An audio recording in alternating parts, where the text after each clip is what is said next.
जितने लोग भी लाइव हैं। देखिए, तो ये हमारा रेस्पिरेटरी सिस्टम हो गया। तो रेस्पिरेटरी सिस्टम में कौन-कौन से अंग हो गए? नाक हो गया, नासागुहा हो गया, फेरिंग्स हो गया, इस ट्यूब का नाम ट्रैकिया है। ट्रैकिया विभाजित होकर क्या बना लिया? ब्रोंकाई। और ब्रोंकाई अंत में बहुत सारे विभाजन के बाद क्या हुआ कि बलून जैसी संरचनाओं में इनका अंत हो गया, और इन बलून जैसी संरचनाओं को हम कूपिका कह रहे हैं, एल्वियोलाई कह रहे हैं। और ये सारा का सारा सिस्टम एक एयर टाइट चैम्बर में बंद है। नीचे एक मसल्स का मस्कुलर ऑर्गन है जिसको डायफ्राम कह रहे हैं। क्या कह रहे हैं? डायफ्राम कह रहे हैं। अब ये कैसे काम करता है ये जानने से पहले यहाँ से हम कुछ क्वेश्चंस पहले निकाल लेते हैं। जैसे मैं एक क्वेश्चन सीधा सा कर दूं कि फेफड़े एक झिल्ली के द्वारा घिरे होते हैं जो फेफड़े की सुरक्षा करते हैं। इस झिल्ली का नाम क्या है? तो फेफड़े के चारों तरफ एक मेम्ब्रेन होती है, एक झिल्ली होती है जो फेफड़े की सुरक्षा करती है बाहरी आघातों से, है ना? This is a protective covering, और you can say protective membrane which protects the lung from mechanical shock, और यू कैन से इंजुरी। तो फेफड़े को बाहरी आघातों से, चोट वोट लगने से बचाएगा। तो फेफड़े एक झिल्ली द्वारा घिरे होते हैं, उस झिल्ली का नाम क्या है ऐसा पूछा जाता है। तो प्लीज रिमेंबर, उस झिल्ली का नाम होता है प्ल्यूरा। क्या नाम होता है? प्ल्यूरा नाम होता है। तो फेफड़े जिस झिल्ली द्वारा घिरे होते हैं उसे प्ल्यूरा कहते हैं। दूसरा सवाल कि फेफड़े शरीर के जिस स्थान पे होते हैं, ये वाला स्थान क्या कहलाता है? इस बात को समझने के लिए थोड़ा सा आपको नोट करके कहीं पर अलग से लिख लीजिएगा। जैसे देखिए, ये मान लिया कि आपका डायफ्राम है। ये आपका क्या है? Diaphragm. Suppose this is the diaphragm of your body. This is the diaphragm of your body. ये आपका डायफ्राम है। डायफ्राम जो है वो बॉडी को दो चैम्बर में डिवाइड कर देता है। डायफ्राम से ऊपर वाला हिस्सा, डायफ्राम से ऊपर वाला हिस्सा शरीर का जो है वो कहलाता है थॉरेक्स। क्या कहलाता है? थॉरेक्स। वक्ष। क्या कहलाता है? थॉरेक्स। जिसमें पूरा का पूरा रेस्पिरेटरी सिस्टम आपका रखा हुआ है ना? ये देखिए, ये पूरा का पूरा रेस्पिरेटरी सिस्टम आपका रखा हुआ है। ठीक है। तो डायफ्राम से ऊपर वाला हिस्सा क्या कहलाता है? थॉरेक्स। ये डायफ्राम से ऊपर वाला हिस्सा क्या कहलाता है? वक्ष, थॉरेक्स। और इस थॉरेक्स के अंदर जो स्पेस है, जो कैविटी है, जो जगह है, उसको हम क्या नाम दे देंगे? Thoracic cavity. क्या नाम दे देंगे? थॉरेसिक कैविटी नाम दे देंगे। वक्ष गुहा कहेंगे इसको। क्या कहेंगे? वक्ष गुहा, है ना? Thoracic cavity. तो आपसे पूछा गया था कि भाई फेफड़े कहाँ स्थित होते हैं? तो थॉरेसिक कैविटी में स्थित होते हैं। तो इस कैविटी मतलब क्या होता है? स्पेस, जगह। तो ये वाला रीजन कहलाता है थॉरेक्स, और उसके अंदर जो स्पेस है जिसमें पूरा का श्वसन तंत्र रखा हुआ है उसको क्या बोलेंगे? Thoracic cavity.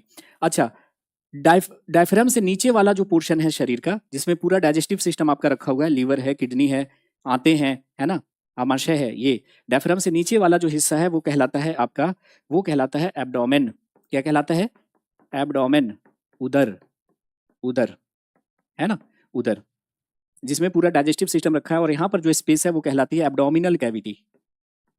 एब्डोमिनल कैविटी, उदर गुहा। उदर गुहा।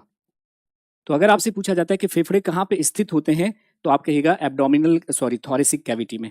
तो ये जो स्पेस है जहाँ पे फेफड़े रखे हुए हैं उसको कहते हैं थॉरेसिक कैविटी। या प्ल्यूरा के टर्म्स में बात करेंगे तो इसको कभी कभी प्ल्यूरल कैविटी भी लिख देते हैं। क्या लिख देते हैं? प्ल्यूरल कैविटी, वक्ष गुहा। तो दो क्वेश्चन देखो यहाँ से पूछा गया कि फेफड़े जिस झिल्ली द्वारा घिरे होते हैं उसे क्या कहते हैं? तो आप कहेंगे प्ल्यूरा। और फेफड़े जहाँ पे स्थित होते हैं उस जगह को क्या कहते हैं? थॉरेसिक कैविटी या प्ल्यूरल कैविटी। तो इस दो पॉइंट को पहले आपको क्या करना है? लिख लेना है। डायग्राम में तो दिख ही रहा है, इसको थोड़ा पॉइंट वाइज भी हम लिखते हैं। यहाँ पे हमने लिख दिया है कि lungs are covered by a membrane which is known as प्ल्यूरा।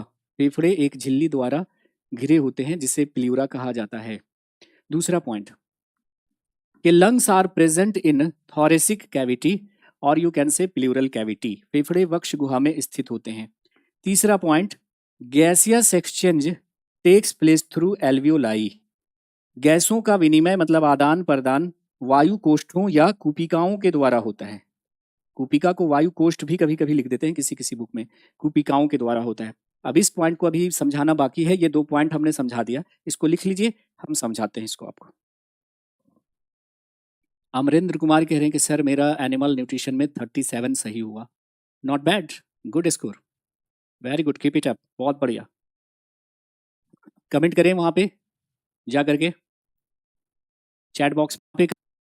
केमिक wise जैसे जैसे हम यूट्यूब चैनल पे आना है, यूट्यूब चैनल है साइंस बाई जुबैर, तो सर्कुलेशन, ठीक है। तो हम बात कर रहे थे, ठीक है, 40/40, बहुत बढ़िया। आपसे देखिए अभी हमने क्या बनाया? अपना श्वसन तंत्र एक हल्का सा डायग्राम बनाया है इस तरह से।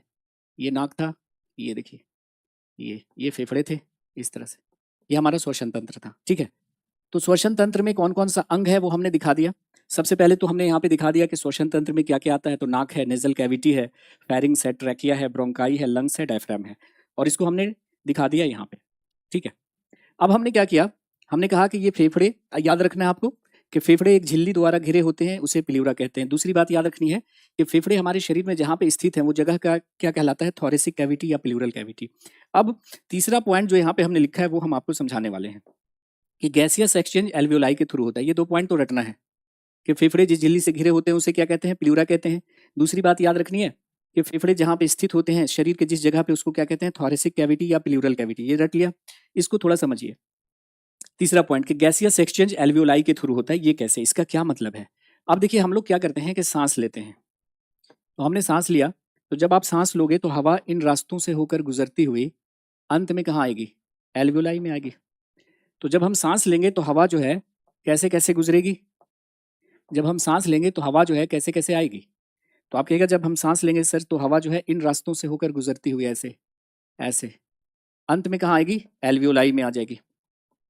अगर हम बात करें कि दोनों लंग्स को मिलाकर कितने एल्वियोलाई होते हैं, दोनों लंग में कुपिकाओं की संख्या कितनी होगी, तो लगभग 600 मिलियंस होती हैं। कितनी, 600 मिलियंस कुपिकाएं होती हैं। 600 मिलियन, 600 मिलियन कुपिकाएं होती हैं। कितना दिख रहा है, 2 ही दिख रहा है ना। ये सब जो है डिवीजन के बाद कुपिकाएं बनाती हैं। तो जब हम सांस लेंगे तो हवा इन रास्तों से होकर गुजरती हुई अंत में कहाँ आ जाएगी, कुपिकाओं में। तो ढेर सारी कुपिकाएं होंगी तो क्या होगा कि लंग का वॉल्यूम क्या होगा, बढ़ेगा। लंग का वॉल्यूम क्या होगा, बढ़ेगा। तो क्या होगा कि लंग का जब आयतन बढ़ेगा तो इस डायफ्राम पे प्रेशर आएगा, डायफ्राम ऐसे सीधा हो जाएगा, और जब हम सांस छोड़ेंगे तो डायफ्राम फिर इस पोजीशन में आ जाएगा। तो डायफ्राम आपका ऐसे ऐसे ऐसे ऐसे मूवमेंट करेगा और आप सांस लोगे छोड़ोगे, ठीक है। तो हम ये बताना आपको चाह रहे हैं कि जब हवा इन रास्तों से होकर गुजरती हुई कुपिकाओं में आएगी तो क्या होगा, ये हम बताना चाह रहे हैं दरअसल, ठीक है। तो उसके लिए हम एक डायग्राम ड्रॉ करेंगे और उसी से हमारा ये मामला क्लियर हो जाएगा। तो हमने कहा कि मान लेते हैं कि हमारे पास ये एक कुपिका है, ये क्या है, ये कुपिका है, ध्यान से सुनिएगा। तो ये हमारे पास एक कुपिका है और प्रत्येक कुपिकाओं से ढेर सारी नसें जुड़ी रहती हैं। क्या जुड़ी रहती हैं, ढेर सारे ब्लड वेसल्स जुड़े रहते हैं, नसों का जाल जुड़ा रहता है ना। तो ये ढेर सारी नसें जुड़ी हुई हैं। हमने एक दिखाया है ऐसे, ये मान लिया कि कुपिका है तो कुपिका को चारों तरफ से ऐसे नसों का जाल ऐसे घेरे हुए रहता है। तो ये है हमारा क्या, ब्लड वेसल। तो पतली पतली नलिकाएं जिनमें ब्लड बहता है उसको हम आम बोलचाल में क्या कहते हैं, नस कहते हैं, लेकिन किताबी भाषा में इसे क्या कहते हैं, ब्लड वेसल, रुधिर वाहिका कहते हैं। रुधिर के वाहक, रुधिर मतलब रक्त, रक्त जिनमें बहता है, ठीक है। तो देखिए हम लोगों ने क्या किया, सांस लिया, सिंपल, हमने सांस खींचा तो हवा इन रास्तों से होकर गुजरती हुई अंत में कहाँ आई, कुपिकाओं में भर गया आके, है ना। तो फिर क्या होगा वो हम दिखाने वाले हैं। तो हमने जैसे ही सांस लिया बच्चा, तो सांस लिया हमने तो ऑक्सीजन ढेर सारा भर गया आपके कुपिकाओं में, भर भर गया ना, ढेर सारा ऑक्सीजन भर गया आपके कुपिकाओं में। अब ये यहाँ पे देखिए ये ब्लड है, ब्लड वेसल है तो इसमें क्या भरा होगा, ब्लड होगा। अरे नसों में क्या बहता है, लहू बहता है ना। अब हमने सांस लिया तो यहाँ पे ऑक्सीजन भर गया फेफड़ों के कुपिकाओं में, यहाँ पे ऑक्सीजन का कंसंट्रेशन ज्यादा, ब्लड में ऑक्सीजन का कंसंट्रेशन कम। आपने पढ़ा होगा केमिस्ट्री में कि कोई भी पदार्थ अपने हाइयर कंसंट्रेशन से लोअर कंसंट्रेशन की तरफ अपने आप जाता है, और इस प्रक्रिया को हम क्या कहते हैं, डिफ्यूजन कहते हैं, विसरण कहते हैं। जैसे आप अपने रूम के घर के किसी कोने में, अपने घर के रूम के किसी कोने में एक जगह अगरबत्ती जला देते हैं तो उसकी खुशबू पूरे रूम में फैल जाती है कि नहीं फैल जाती, या आप फैलाते हुए चलते हो कि उधर आदमी बैठा हुआ उधर भी खुशबू जाओ, अपने आप जाती है। ये पानी है और पानी में एक जगह अगर आप रंग डाल देते हो तो पूरा पानी रंगीन हो जाता है, कैसे, डिफ्यूजन के थ्रू। आपका पड़ोसी किचन में कुछ अच्छा बना रहा है तो उसकी खुशबू आपके नाक तक पहुंच जाती है, कैसे, डिफ्यूजन के थ्रू। ये सारे एग्जाम्पल एनसीईआरटी ने लिख रखे हैं कि डिफ्यूजन का मतलब ये होता है। तो कोई भी पदार्थ अपने हाइयर कंसंट्रेशन से, मतलब अधिक सांद्रता वाले क्षेत्र से कम सांद्रता वाले क्षेत्र की तरफ अपने आप जाता है, उसको कहते हैं डिफ्यूजन। तो आप मुझे ये बताइए, आप मुझे ये बताइए कि यहाँ पे ऑक्सीजन का कंसंट्रेशन ज्यादा है, ब्लड में कम है, तो अब ऑक्सीजन अपने आप डिफ्यूज करके कहाँ आ जाएगा, ऑक्सीजन आ जाएगा आपके ब्लड में। ये ऑक्सीजन आपके ब्लड में भर गया आकर। अब ये ऑक्सीजन आपके ब्लड होता हुआ कहाँ चला जाएगा, ब्लड होता हुआ कहाँ चला जाएगा, तो आपके सेल में चला गया। कहाँ चला गया, सेल में चला गया। तो ये आ रहा है देखो ब्लड, ये ब्लड आ रहा है, ठीक है। तो ये अब जब ऑक्सीजन है तो ऑक्सीजन जो है अब ब्लड होता हुआ, ये जो ऑक्सीजन है ना, ये जो ऑक्सीजन है वो ब्लड होता हुआ गैस, ये ऑक्सीजन ब्लड होता हुआ, ब्लड होता हुआ ऑक्सीजन कहाँ आ गया? आपके सेल में आ गया। आपके हर सेल तक ब्लड की सप्लाई पहुंचाई जाती है। देखिए, हर सेल तक, शरीर के हर कोशिका तक ब्लड पहुंचाया जा रहा है नसों के द्वारा। नसें दिख रही होंगी, आप प्रिक कीजिए एक निडल से, आप वहां से ब्लड निकलने लगेगा। अब ये ऑक्सीजन कहाँ चला गया? तो सेल में चला गया। ऑक्सीजन सेल में जाकर क्या होगा? माइटोकॉन्ड्रिया में जाएगा। ये ऑक्सीजन अब माइटोकॉन्ड्रिया में जाएगा और ग्लूकोज से मिलेगा और क्या रिलीज होगा? ग्लूकोज से मिलेगा और क्या रिलीज होगा? क्या रिलीज होगा? CO2, वाटर और एनर्जी रिलीज होगा। इसी को तो क्या कहते हैं? रेस्पिरेशन कहते हैं। इसी को हम क्या कहते हैं? रेस्पिरेशन कहते हैं, श्वसन कहते हैं, है ना। ये क्या है? आपका शरीर का एक सेल है, मान लिया कोशिका है, कोशिका के अंदर माइटोकॉन्ड्रिया है। पिछला लेक्चर याद होना चाहिए, तब ये समझ में आएगा, अदरवाइज समझ में नहीं आएगा, है ना। तो हमने क्या कहा कि ये ऑक्सीजन कहाँ चला गया? ब्लड से कहाँ चला गया? सेल में। और सेल से कहाँ गया? माइटोकॉन्ड्रिया में। ऑक्सीजन माइटोकॉन्ड्रिया में जाकर ग्लूकोज से मिला, क्या रिलीज हुआ? CO2, वाटर और एनर्जी रिलीज हुई। एनर्जी तो बॉडी में यूज होगी। तो ऑक्सीजन का माइटोकॉन्ड्रिया में जाकर ग्लूकोज से मिलना, CO2, वाटर और एनर्जी रिलीज करना, यही तो रेस्पिरेशन कहलाता है। यही तो रेस्पिरेशन कहलाता है। अब देखो, सेल के अंदर CO2 लगातार बन रहा है, तो सेल के अंदर CO2 का कंसंट्रेशन बढ़ेगा, बढ़ेगा ना। सेल के अंदर CO2 की सांद्रता ज्यादा है, ब्लड में कम है, तो अब ये CO2 कहाँ आ जाएगा? ब्लड में। ब्लड से होता हुआ कहाँ आया? एल्वियोलाई में। और एल्वियोलाई से होता हुआ बॉडी से निकल जाएगा बाहर। अब देखिए, शरीर के अंदर ऑक्सीजन का जाना और CO2 का बाहर निकलना, ये देखो कहलाता है आपका ब्रीदिंग। क्या कहलाता है? ब्रीदिंग, अर्थात श्वास या गैसियस एक्सचेंज। तो ये गैसियस एक्सचेंज किसके थ्रू हो रहा है? फेफड़े के एल्वियोलाई के थ्रू। फेफड़े के एल्वियोलाई के थ्रू क्या हो रहा है? ब्रीदिंग। और रेस्पिरेशन का देखो मतलब क्या होता है, दोनों में बहुत फर्क है। जैसे ही मैं रेस्पिरेशन बोलता हूं, आपके दिमाग में आ जाता है सांस लेना छोड़ना। सांस लेना छोड़ना ब्रीदिंग कहलाता है। किसके थ्रू हो रहा है वो? फेफड़े के एल्वियोलाई के थ्रू, फेफड़े की कुपिकाओं के थ्रू। तो कुपिकाएं क्या है? फेफड़े की इकाई है, फेफड़े की यूनिट है। तो अगर पूछा जाता है कि ब्रीदिंग किसके थ्रू हो रहा है, तो लंग्स के एल्वियोलाई के थ्रू हो रहा है। ऑक्सीजन जा रहा है, CO2 बाहर निकल रहा है। अब ये ऑक्सीजन कहाँ चला गया? ब्लड में। ब्लड से कहाँ चला गया? सेल में। और सेल के अंदर माइटोकॉन्ड्रिया में। ये ऑक्सीजन सेल में जाने के बाद सेल के माइटोकॉन्ड्रिया में जाकर CO2, वाटर और एनर्जी रिलीज किया, ये कहलाता है रेस्पिरेशन। तो ब्रीदिंग में और रेस्पिरेशन में फर्क समझ में आया। तो यहाँ पे हमने क्या लिखा था कि गैसियस एक्सचेंज किसके थ्रू होता है? तो एल्वियोलाई के थ्रू। गैसियस एक्सचेंज का मतलब ऑक्सीजन का जाना, CO2 का बाहर निकलना। तो यही है आपका गैसियस एक्सचेंज, गैसों का विनिमय। बात आनी चाहिए समझ में। तो हमने वहां पे क्या लिखा है कि गैसों का विनिमय मतलब गैसों का आदान प्रदान कुपिकाओं के द्वारा होता है। ये कुपिकाएं हैं, इससे ऑक्सीजन बॉडी में जाएगा और CO2 जो बन रहा है वो बाहर निकल जाएगा। क्या अब ये पॉइंट सबकी समझ में आया? हाँ, एक ही है। ये मान लिया एल्वियोलाई है, और इसके अंदर ये जो जगह है ये एल्वियोलर सैक या एल्वियोलाई एक ही है। सैक मतलब क्या होता है? इस तरह से स्ट्रक्चर है ना, तो एक ही बात है।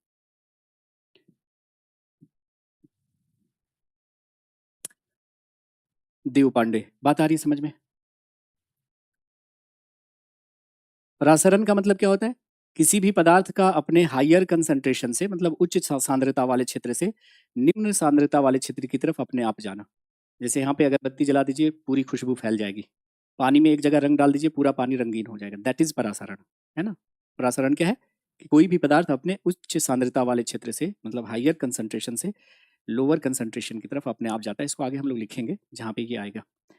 ओके, तो गैसियस एक्सचेंज किसके थ्रू होता है? एल्वियोलाई के थ्रू होता है। अब यहाँ पर एक बात और मैं आपको बताना चाहता हूँ, जरा देखिएगा। यहाँ से क्वेश्चन बनेगा मजेदार, और वो क्वेश्चन सबसे नहीं बन पाएगा अगर ढंग से नहीं पढ़ रखा है उसने, तो रट्टाफिकेशन किया है, नहीं बनेगा क्वेश्चन। ठीक है, देखिए मैं ये बताना चाह रहा हूँ आपको कि हमने आपसे क्या कहा। हमने आपसे कहा कि ऑक्सीजन, हमने सांस लिया, ऑक्सीजन फेफड़ों के कुपिकाओं में गया, कुपिकाओं से कहाँ गया? ब्लड में। और ब्लड से होता हुआ सेल में चला गया, चला गया ना, आपके शरीर की तमाम कोशिकाओं में। तो मैं ये आपसे पूछना चाहता हूँ कि ये ऑक्सीजन ब्लड में एक जगह से दूसरी जगह कैसे जाता है? क्या ऐसे टहलता हुआ चला जाता है या किसी चीज से कंबाइन करता है? किसी चीज से कंबाइन करता है।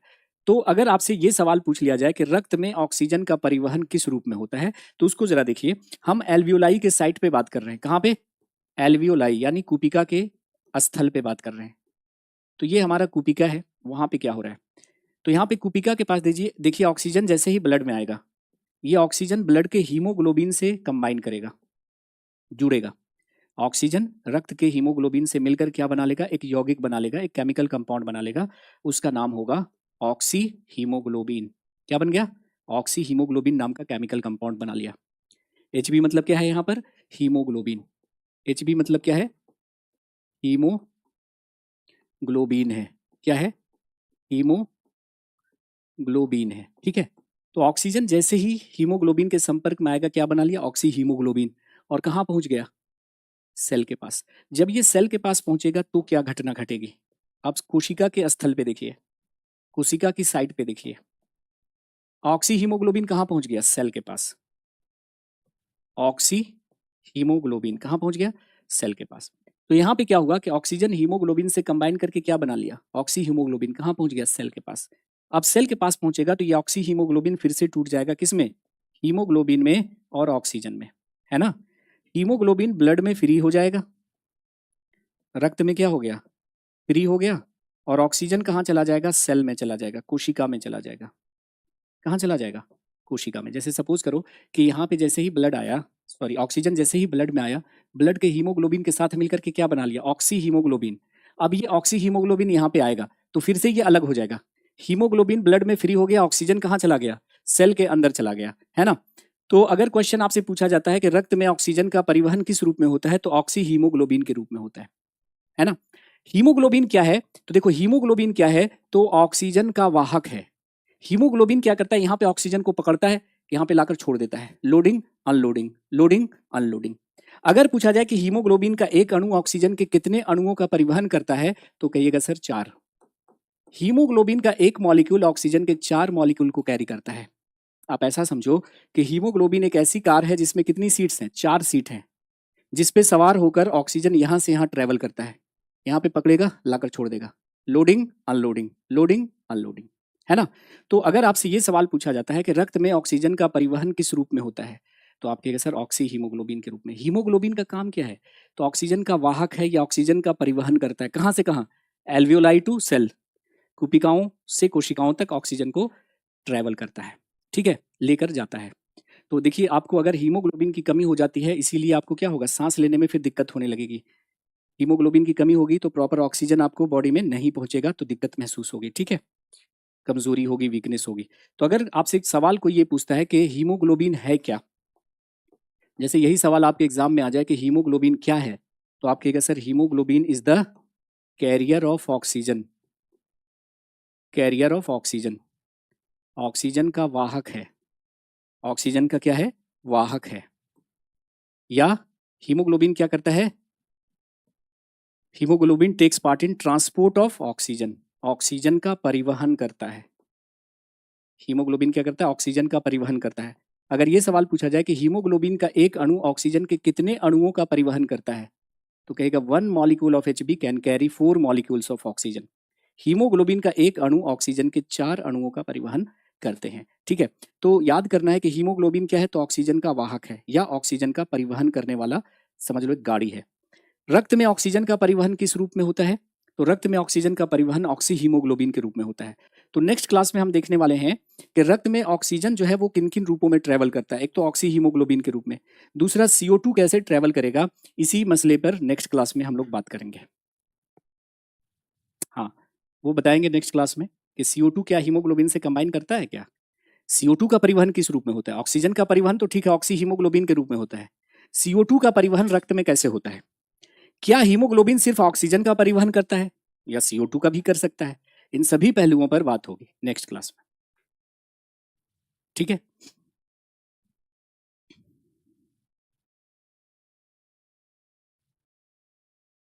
हर्ष पांडे साहब 6 बजे देखते हैं, अगर मैं रह गया यहाँ पे तो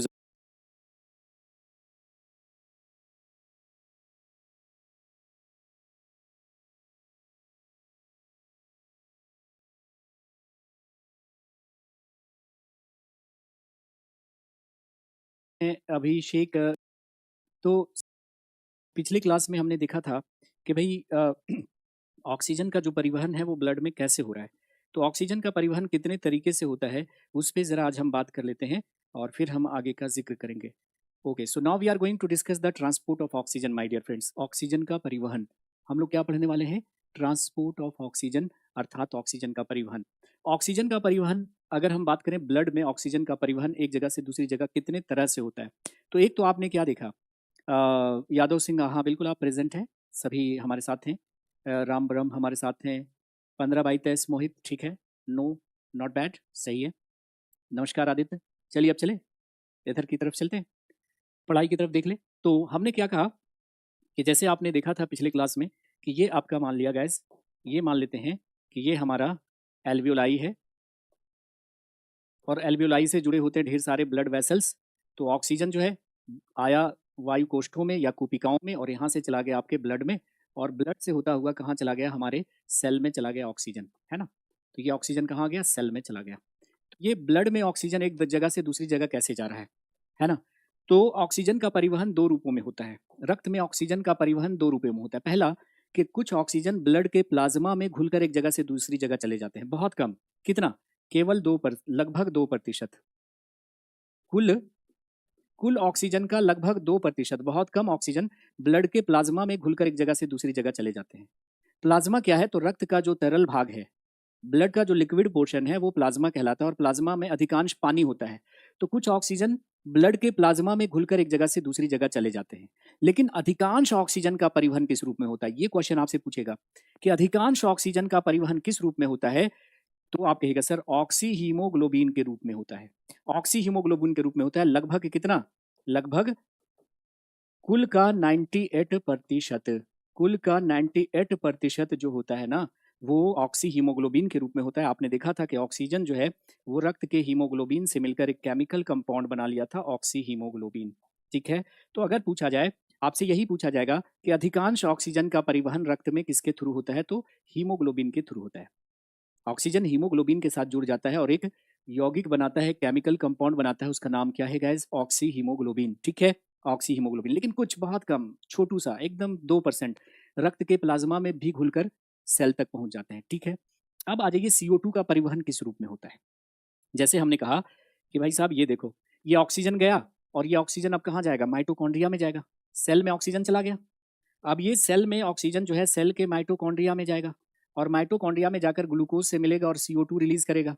यहाँ पे CO2 बढ़ता चला जाएगा सेल में, सेल में कोशिका में जो है वो CO2 बढ़ता चला जाएगा।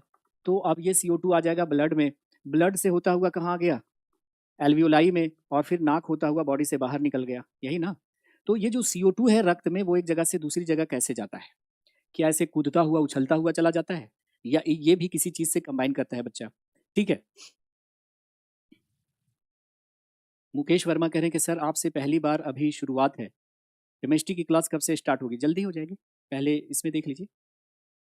तो CO2 का परिवहन जो है वो रक्त में 3 रूपों में होता है माय डियर फ्रेंड्स। अगर पूछा जाए कि रक्त में CO2 का परिवहन कितने रूपों में होता है, तो 3 रूपों में।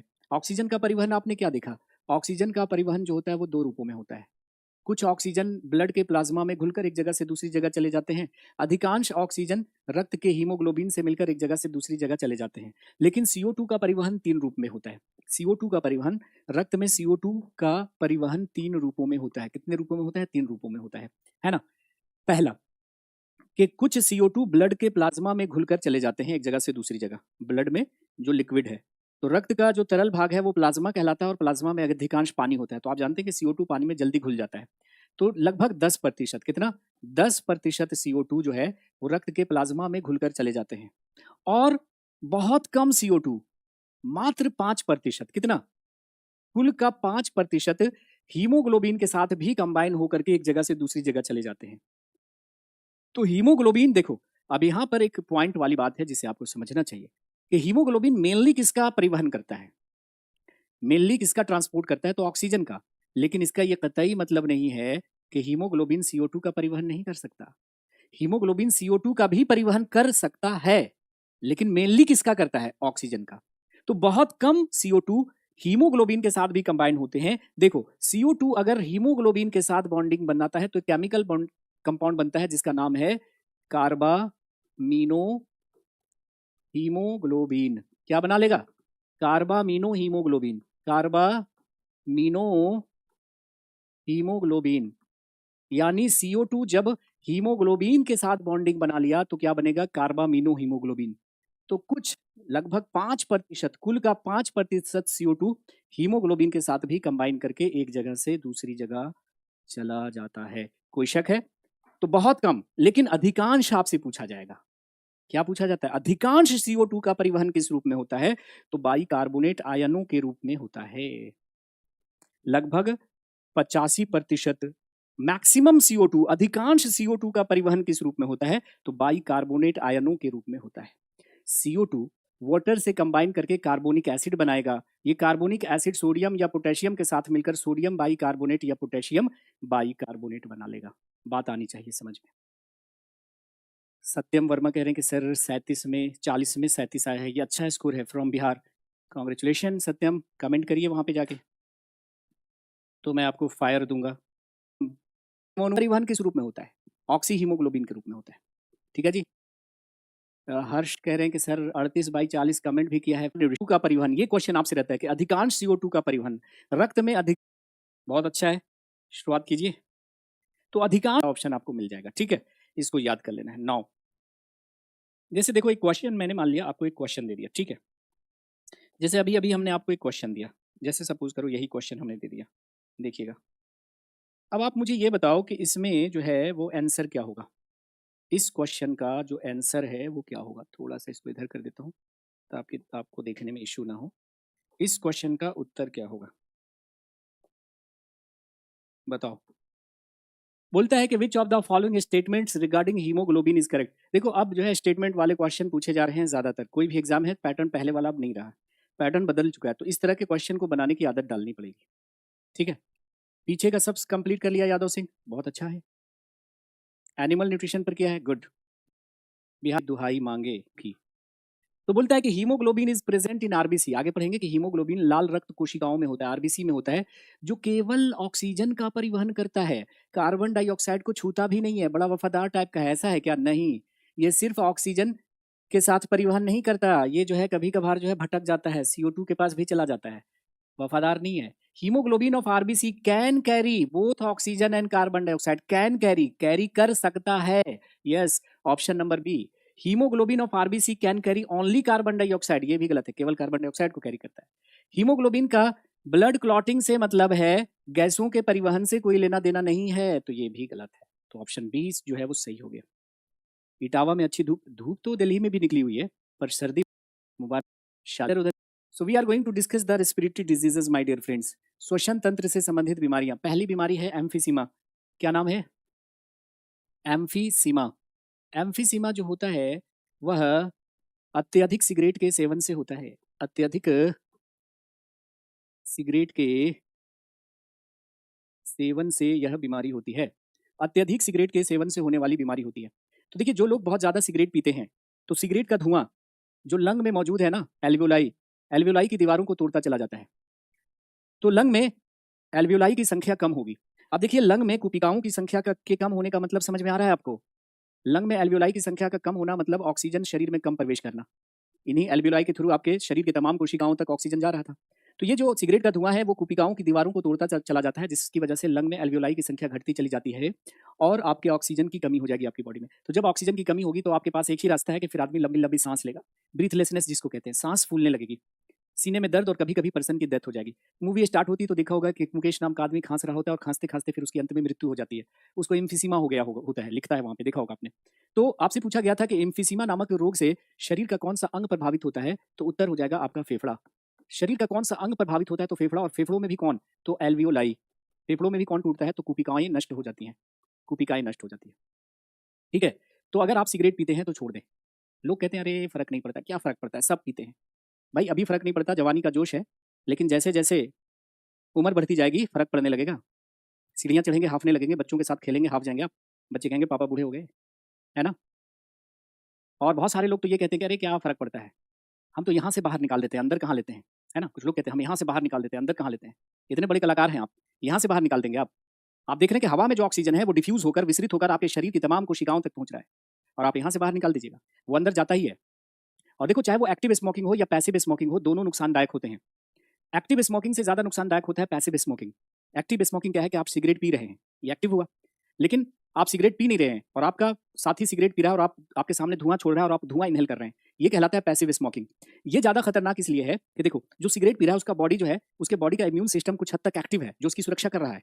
लेकिन जो सिगरेट नहीं पी रहा है, उसका बॉडी उस धुएँ के लिए तैयार नहीं है, उसका इम्यून सिस्टम उसके लिए तैयार नहीं है, तो वो डायरेक्ट धुआं इनहेल करता है ना, तो वो ज़्यादा नुकसानदायक होता है। मैं एक डब्ल्यूएचओ की एक रिपोर्ट पढ़ रहा था, उसमें लिखा था कि इंडिया के 45% लोग पैसिव स्मोकिंग के शिकार होते हैं। 45% लोग, क्योंकि यहाँ पर लोग कहीं पर भी शुरू हो जाते हैं, ट्रेन में, सिनेमा हॉल में, बस स्टैंड पे, कहीं पर भी पीने लगते हैं। और कभी-कभी तो बड़ी मासूमियत से आकर आपसे पूछेंगे, भाई साहब पी लें, आपको दिक्कत तो नहीं है? अरे भाई दिक्कत कैसे नहीं है? तन्हाई में जाकर पीजिए ना, मज़ा भी ज़्यादा आएगा, किसी को नुकसान भी नहीं होगा। लोग बच्चों के सामने सिगरेट पीते रहते हैं। अरे आप सोचिए ना कि ये दीवार कितनी पतली होती होगी, जिससे होकर ऑक्सीजन जा रहा है और CO2 बाहर आ रहा है। काफ़ी डेलिकेट और थिन मेम्ब्रेन होती है, काफ़ी नाजुक और पतली दीवारें होती हैं, और आप इसको सिगरेट का धुआं दिखा रहे हो तो ये टूटेगा ही। और मर्दों को तो सिगरेट पीना नहीं चाहिए, इससे नपुंसकता आती है। और महिलाओं में अबॉर्शन का खतरा रहता है, कंसीव करने में प्रॉब्लम आएगा, माँ बनने में दिक्कत होगी। दिल्ली में आपने देखा होगा, पुरुषों से ज़्यादा महिलाएं स्टाइल देकर सिगरेट पीती रहती हैं। और अजीब नहीं लगता कि धुआं मुंह में रखकर बाहर निकाल देना, नाक से छल्ला बनाकर निकालते हैं और देखते हैं ऐसे जा किधर रहा है। हर फिक्र को धुएं में उड़ाता चला गया, फिक्र को नहीं, खुद को धुएं में उड़ा रहे हैं आप। धुआं मुंह में रखकर बाहर निकाल देना। अरे खैनी खा रहे हैं तो कुछ यहाँ पे दबा के रखा हुआ है, पान खा रहे हैं तो चबा रहे हैं, मजा आता है। ये धुआं मुंह में रखना छोड़ देना बाहर।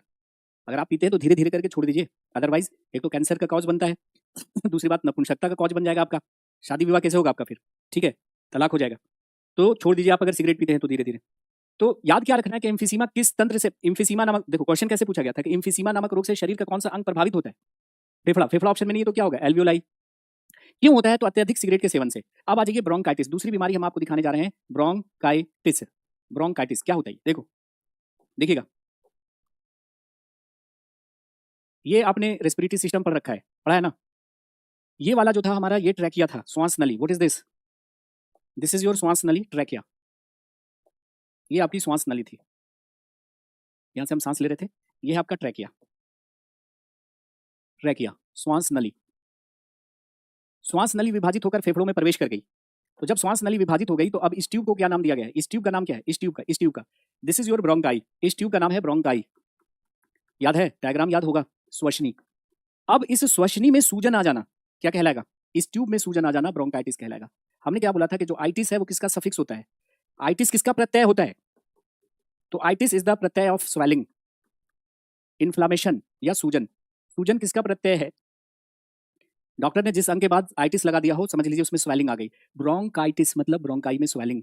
ब्रोंकाइटिस मतलब ब्रोंकाई में स्वेलिंग, ठीक है, ब्रोंकाई में स्वेलिंग। तो swelling in bronchi is called क्या? ब्रोंकाइटिस। श्वसनियों में सूजन, श्वसनियों में सूजन ब्रोंकाइटिस कहलाता है। और इसकी कई वजह हो सकती हैं, ब्रोंकाइटिस की तो कई वजह हो सकती हैं। आपने कुछ ठंडा खा पी लिया, उसकी वजह से स्वेलिंग हो गई, नजला जुकाम, डिप्थीरिया, निमोनिया, टीबी, कोरोना, किसी कारण भी अगर इस ट्यूब में स्वेलिंग आ गई तो इस कंडीशन को मेडिकल में क्या कहते हैं? ब्रोंकाइटिस। ब्रोंकाई में स्वेलिंग क्या कहलाएगा? ब्रोंकाइटिस। ब्रोंकाई में स्वेलिंग, आइटिस मतलब स्वेलिंग। अभिषेक ठाकुर कह रहे हैं कि सर हमने छोड़ दिया सर, 3 ईयर हो गया सिगरेट छोड़े। बहुत अच्छा, तालियां होनी चाहिए आपके लिए। ये जिंदगी का एक बहुत बढ़िया फैसला, खूबसूरत फैसला कह सकते हैं आप इसे। माही इन चीज़ों से बहुत दूर हैं, चलिए बहुत अच्छी बात है ना? मेल पीता है, आप दिल्ली में आके देखिए फीमेल कितनी पीती हैं।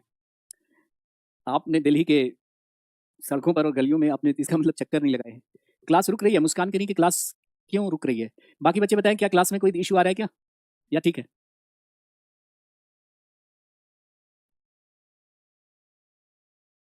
सर हम सिर्फ खाना खाते हैं। निशान, चलिए अच्छी बात है। सर जी मैं भी आज से छोड़ दूंगी। चलिए ठीक है, तो आपका नाम मैं नहीं बोल रहा हूँ। आज से ये प्रण कीजिए कि जो भी सिगरेट पीते हैं वो छोड़ देंगे, है ना? धीरे धीरे धीरे धीरे करके छोड़िएगा, अचानक नहीं छोड़ा जाता। जैसे मान लिया दिन भर में आप 3 पीते हैं तो 2 कर दीजिए, फिर 1 कर दीजिए, फिर 1 दिन बाद, फिर 1 हफ्ते में 1, धीरे धीरे छूट जाएगा, है ना? बिना पिए धुआं निकल रहा है, वो तो सर्दी की वजह से है। चलिए सही चल रहा है ना? चलो आगे देखते हैं। अगली बीमारी जरा देख लें, अस्थमा, जिसको दमा कहते हैं गाइज। क्या कहते हैं? दमा। दमा क्या है? एलर्जी से होने वाला रोग है। दमा एलर्जी से होने वाला रोग है। एलर्जी से होने वाला रोग, एलर्जी से होने वाला रोग।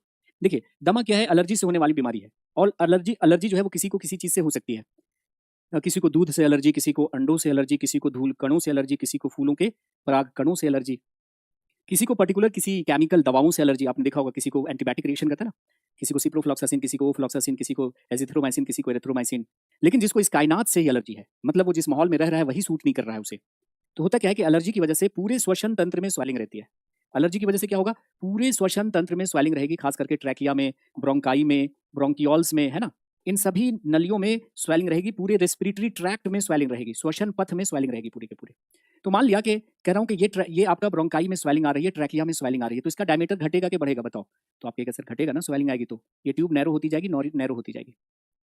तो क्या होता है, एलर्जी की वजह से पूरे श्वसन पथ में, पूरे रेस्पिरेटरी ट्रैक्ट में स्वेलिंग रहती है। तो जब स्वेलिंग होगी तो क्या होगा, ये ट्यूब नैरो होता जाएगा और इस कंडीशन में भी सांस लेने में तकलीफ होगी, ऑक्सीजन कम जाएगा ना। तो इस ऑक्सीजन की कमी को पूरा करने के लिए आदमी के पास एक ही रास्ता है कि वो जल्दी जल्दी सांस ले। तो देखा होगा जिस आदमी को अस्थमा है ना, वो हाँफता रहता है बेचारा, जल्दी जल्दी सांस लेता है और सांसों से सीटी बजने जैसी, घड़घड़ाहट जैसी आवाज आती है, ट्यूब नैरो हो जाता है, एकदम परेशान। अगर ऐसा आदमी भीड़-भाड़ की जगह पे चला गया जहाँ बहुत ज़्यादा डस्ट है या बहुत ज़्यादा सर्दी है, तो बहुत ज़्यादा स्वेलिंग हो जाने की वजह से ट्यूब काफ़ी कंजेशन हो जाता है इसमें, है ना? काफ़ी ज़्यादा नैरो हो जाती है, तो फिर आदमी की सांस फूलने लगती है ना? दम घुटने लगेगा। तो ऐसे समय डॉक्टर इसको इन्हेलर देकर रखते हैं। जैसे ही इन्हेलर लेगा, तो इन्हेलर में कुछ केमिकल्स होते हैं, उनको कहते हैं ब्रोंकोडायलेटर, है ना? जो ब्रोंकाई को क्या करते हैं, डायलेट कर देते हैं, चौड़ा कर देते हैं। दवाई लेते ही ये ट्यूब चौड़ी हो जाती है, आदमी की सांस में सांस आ जाती है। राहत मिल जाती है। लेकिन दवाई का असर खत्म होने पर परेशानी फिर से वहीं की वहीं रह जाती है। क्योंकि आप जानते हैं कि एलर्जी को आप कंट्रोल तो कर सकते हैं, लेकिन उसका ट्रीटमेंट पूरी तरह से पॉसिबल नहीं है। सो आपने देखा होगा कि ये बीमारी ज़िंदगी भर क्या करती है, उस आदमी को परेशान करती है। तो आपको याद रखना है कि अस्थमा क्या है, एक एलर्जी से होने वाला रोग है। नेक्स्ट है आपका हे फीवर। हे फीवर यानी पराग ज्वर या हे बुखार। ये हे बुखार क्या है? पराग कणों की एलर्जी से होने वाला बुखार। पराग कणों की एलर्जी से होने वाला बुखार। पराग कणों की एलर्जी से होने वाला बुखार। देखो, मैंने आपसे क्या क्या कहा कि एलर्जी तो किसी को भी किसी चीज़ से हो सकती है।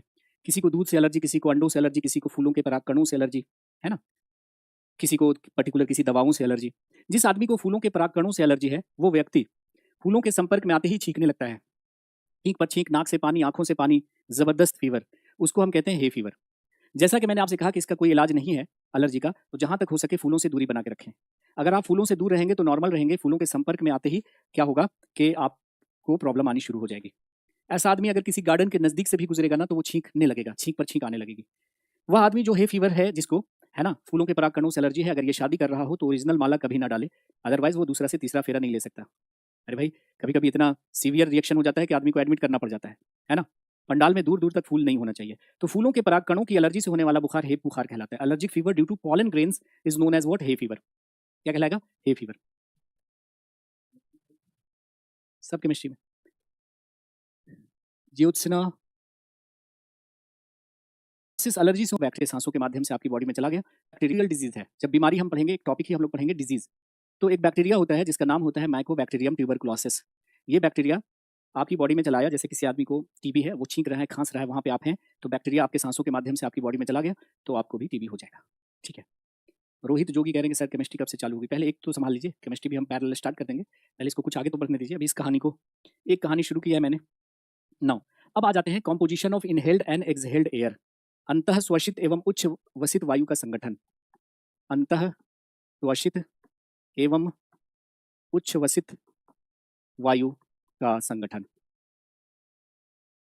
मतलब अंतः श्वसित मतलब हम सांस ले रहे हैं, तो जो एयर आपकी बॉडी में जा रहा है उसका कंपोजिशन क्या है, मतलब उसमें ऑक्सीजन, नाइट्रोजन कितना है, कार्बन डाइऑक्साइड कितना है, और आपका उच्च वसन मतलब सांस बाहर छोड़ना क्या कहलाता है? उच्च वसन, है ना?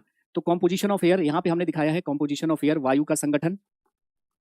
यहाँ पे दिखाया है कंपोजिशन ऑफ इनहेल्ड एयर, अंतः श्वसित वायु, अंतः श्वसित वायु का संगठन। और यहाँ पे उच्च वसित वायु, एक्सहेल्ड एयर, जो हमने एयर बाहर निकाला, उच्च वसित वायु का संगठन। तो आपको पता है कि हवा में नाइट्रोजन कितना होता है? 78% होता है ना, ऑक्सीजन 21% होता है, और कार्बन डाइऑक्साइड होता है 0.03%। यही होता है ना? तो आप मुझे बताओ कि जो सांस हम लेंगे उसमें नाइट्रोजन आपका कितना होगा? 78%, ऑक्सीजन भी कितना होगा? 78%, और कार्बन डाइऑक्साइड कितना होगा? 0.03%। बाकी इनर्ट गैसेस भी होते हैं, अक्रिय गैसेस भी होते हैं, उससे हमें मतलब नहीं है। तो अगर पूछा जाए कि इनहेल्ड एयर में नाइट्रोजन कितना? 78, ऑक्सीजन कितना? 21%, कार्बन डाइऑक्साइड कितना? 0.03%। ठीक है। नाउ जब हम सांस छोड़ेंगे उसमें नाइट्रोजन कितना होगा? 78% ही होगा।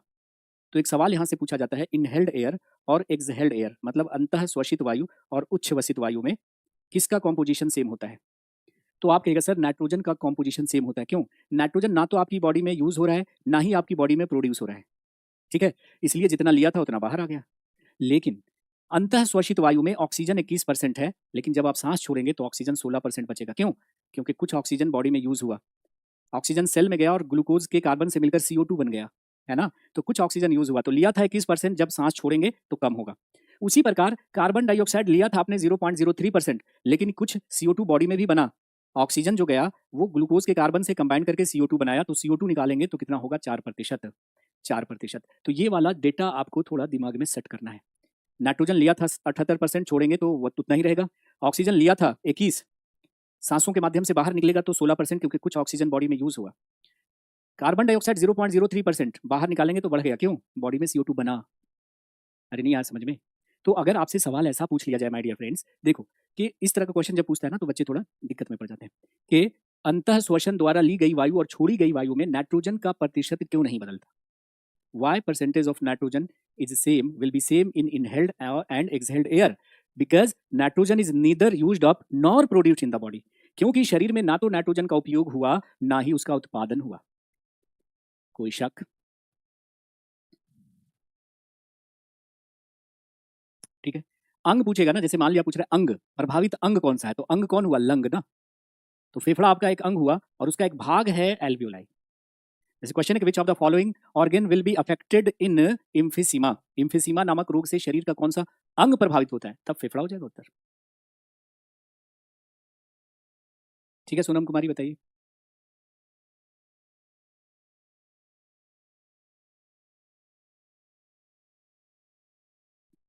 अभिषेक, आप जाकर के क्वेश्चन अटेम्प्ट कीजिएगा। जो प्रैक्टिस सेशन किया है उसमें आपको प्रीवियस ईयर्स के भी मिल जाएंगे, और हम प्रीवियस ईयर का खास तौर पे आपके लिए प्रैक्टिस सेट लेकर के आएंगे, लाइव करवाएंगे एग्जाम के टाइम में, घबराइए मत। ठीक है, नाउ तो ये बात हो गई। Now now we are going to discuss the respiratory organs, है ना, श्वसन अंग। क्या पढ़ने वाले हैं? श्वसन अंग पढ़ने वाले हैं। तो ये रटने वाली चीज़ है। जैसे आपसे सिंपल सा क्वेश्चन पूछ लेगा कि इस जंतु का श्वसन अंग कौन सा है ना, और बार बार यहाँ से सवाल आपको मिलेगा। रट्टाफिकेशन का स्लाइड है लेकिन बहुत इंपॉर्टेंट है। ठीक है जी, बात आ रही है समझ में? नाउ तो इसको आपको इंपॉर्टेंट कर लेना है, इंपॉर्टेंट कर लेना है। जैसे मैं आपसे कहूँ कि निम्नलिखित में से किस जंतु में कोई श्वसन अंग नहीं है और श्वसन शरीर की सतहों के द्वारा होता है, तो स्पंज याद कर लीजिएगा। स्पंज सिंपल सा जीव होता है और इसका शरीर कोशिकाओं से मिलकर बना होता है ना, कोई अंग वगैरह इसके शरीर में नहीं होता है। इसके शरीर पर ढेर सारे छिद्र होते हैं और इन छिद्रों द्वारा ही CO2 बाहर निकलता है, ऑक्सीजन अंदर चला जाता है। तो बस रट लेना है। गलफड़ा के द्वारा, जिसको क्लोम के नाम से भी जानते हैं, गलफड़ा को क्या बोलते हैं? क्लोम। क्लोम के द्वारा झींगा में, मछली में, और मछली का जो बच्चा होता है टैडपॉल। टैडपॉल मतलब मछली का बच्चा, मछली का लार्वा। टैडपॉल क्या है? सॉरी, फ्रॉग का जो लार्वा होता है उसको टैडपॉल कहते हैं। टैडपॉल क्या है? फ्रॉग का लार्वा। तो फ्रॉग का जो बच्चा होता है उसको टैडपॉल कहते हैं, शिशु मेंढक को टैडपॉल कहते हैं। तो झींगा हो गया, मछली हो गया और टैडपॉल हो गया, उसमें गलफड़ा के द्वारा। त्वचा के द्वारा किसमें होता है? तो केंचुआ में और फ्रॉग में। एक बार क्वेश्चन पूछा गया किस जंतु का कोई श्वसन अंग नहीं होता? किस जंतु के पास कोई श्वसन अंग नहीं होता, श्वसन मात्र त्वचा के द्वारा होता है? तो वो है अर्थवर्म। अर्थवर्म के पास कोई भी श्वसन अंग नहीं है, कोई भी रेस्पिरेटरी ऑर्गन नहीं है, श्वसन मात्र त्वचा के द्वारा होता है। ठीक है। मेंढक में 3 तरह से होता है, अभी डिस्कस कर रहा हूँ। ट्रैकिया, श्वास नलिकाओं के द्वारा सभी कीटों में, जैसे कि तेलचट्टा क्या है? कीट है, तो उसमें क्या होगा? ट्रैकिया के द्वारा होगा।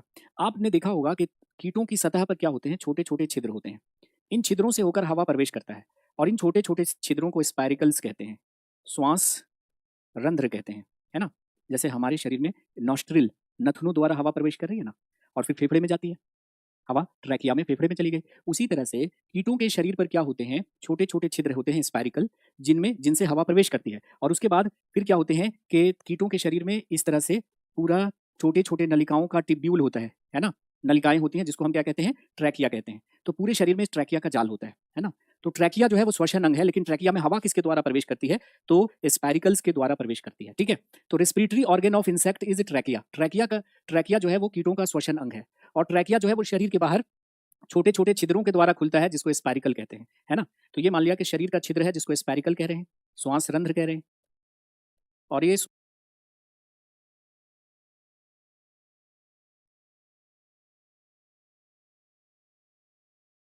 श्वास रंध्र जो है खुल रहा है ट्रैकिया में, है ना। तो ये ट्रैकिया पूरे शरीर में इस तरह से पतली पतली नलिकाओं का जाल है, जिसको ट्रैकिया कहते हैं।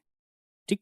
नौ, उसके बाद आ जाइए, फेफड़े के द्वारा श्वसन उभयचरों में होता है, एम्फीबियंस। एम्फीबियन समझते हैं ना, वो जंतु जो पानी और जमीन दोनों जगहों पे रह सकते हैं, जैसे कि फ्रॉग, सरीसृप, रेंग कर चलने वाले सारे जंतु, सांप, छिपकलियां, मगरमच्छ, कछुआ, लंग के द्वारा। जितने भी पक्षी हैं, तोता, मैना, कौवा, कबूतर, लंग्स के द्वारा। जितने भी स्तनधारी हैं, आदमी, कुत्ता, गधा, बैल, बकरी, सब में लंग्स के द्वारा। तो याद रखना है कि उभयचरों में, सरीसृपों में, पक्षियों में, स्तनधारियों में श्वसन अंग जो है वो फेफड़ा है। फेफड़े जैसा ही अंग होता है लेकिन उसका शेप बुक के जैसा होता है। तो बुक लंग के द्वारा किसमें होता है? मकड़ी बिच्छू में। मकड़ी बिच्छू में। तो अगर मैं आपसे एक सवाल कर दूं कि फ्रॉग में ब्रीदिंग जो होता है या रेस्पिरेशन जो होता है वो कितने तरीके से होता है? फ्रॉग में श्वसन कितने तरीके से होता है बताइए? तो आप कहिएगा सर फ्रॉग का में श्वसन जो होता है एक तो होता है गिल्स के द्वारा गलफड़ा के द्वारा। कब? गलफड़ा के द्वारा। कब? जब फ्रॉग लार्वा की स्थिति में है। लार्वा की स्थिति में मतलब फ्रॉग बचपन में किसके थ्रू सांस ले रहा है? बचपन में सांस ले रहा है गिल्स के थ्रू। लेकिन ये लंग्स के थ्रू भी सांस ले सकता है, फेफड़ा के थ्रू भी और स्किन के थ्रू भी, त्वचा के थ्रू भी सांस ले रहा होता है। तो त्वचा के थ्रू और फेफड़े के थ्रू सांस ले रहा होता है कब? एडल्ट में, वयस्क अवस्था में। तो याद कर लीजिएगा कि बचपन में सांस लेता है गलफड़ा से और जवानी में सांस लेता है फेफड़ा और त्वचा से। तो अगर पूछा जाए कि फ्रॉग में श्वसन कितने तरीके से होता है? गलफड़ा, फेफड़ा, त्वचा, ऑल। तो उत्तर क्या हो जाएगा आपका? ऑल, है ना? जब फ्रॉग लार्वा की स्थिति में रहता है तो गलफड़ा से सांस लेता है, लेकिन एडल्ट स्टेज में फेफड़ा और त्वचा के द्वारा भी सांस लेता है। तो सारे के सारे ऑप्शन यहाँ पे सही हो जाएंगे। ठीक है जी। तो 3 तरीके से ये सांस लेता है, 3 तरीके से ये सांस लेता है। ठीक है। अब इसमें जो रह गया है माय डियर फ्रेंड्स, वो रह गया है रेस्पिरेशन इन प्लांट्स, बॉटनी वाला, कि प्लांट में जो श्वसन होता है या ब्रीदिंग जो होता है या जो गैसियस एक्सचेंज होता है वो कैसे होता है। तो बॉटनी वाला पोर्शन रह गया है, प्लांट में खत्म हो जाएगा। फिर हम चलेंगे अपने दिल की बातें करेंगे, यानी सर्कुलेशन की बातें करेंगे। सर्कुलेशन में क्या होता है, परिसंचरण में क्या होता है, हार्ट हार्ट कितने प्रकार के, हार्ट में कितने चैम्बर्स होते हैं, है ना। पीजीटी के लिए केमिस्ट्री का कोई मुझे दिखा नहीं अभी तक कोई ढंग का, थोड़ा वक्त दीजिए मुझे, याद दिला दीजिएगा मुझे। तो आज के सेशन में अगर किसी को कोई डाउट है, किसी को कोई प्रॉब्लम है तो पूछ लीजिए। अभिषेक साहू, यादव सिंह, मनीष मीरी, सुभाशीष बेरा। फ्रॉग बचपन में क्या कहलाता है?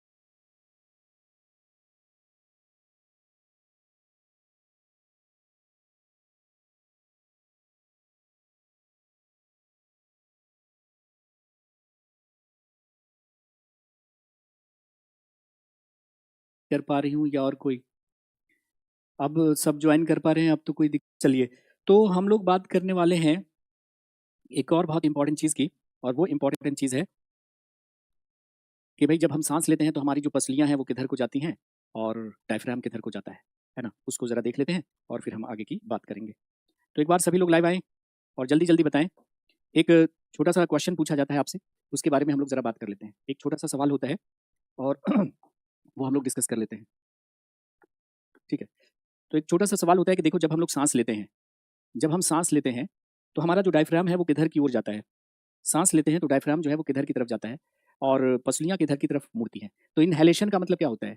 इनहेलेशन का मतलब होता है सांस लेने के दौरान, यानी अंतः श्वसन के दौरान, सांस खींचने के दौरान जो है पसलियाँ बाहर और ऊपर की ओर गति करती हैं, ऐसे।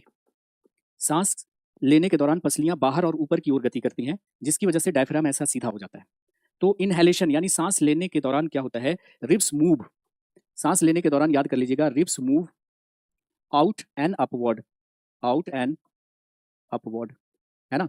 तो सांस लेने के दौरान यानी अंतः श्वसन के दौरान पसलियां ऊपर एवं बाहर की ओर, पसलियां ऊपर एवं बाहर की ओर गति करती हैं, बाहर की ओर गति करती हैं, ऐसे ऐसे पसलियां खींचती हैं ऊपर एवं बाहर की ओर, ऐसे, इस तरह से, ऐसे नहीं, ऊपर एवं बाहर की ओर गति करती हैं, जिसकी वजह से डायफ्राम कैसा हो गया? डायफ्राम का शेप जो है, डायफ्राम आपका कैसा हो गया? कैसा हो गया? डायफ्राम का शेप कैसा हो गया? सीधा हो गया, है ना, यानी फ्लैट हो गया। डायफ्राम कैसा हो गया? फ्लैट, यानी सीधा, यानी सपाट।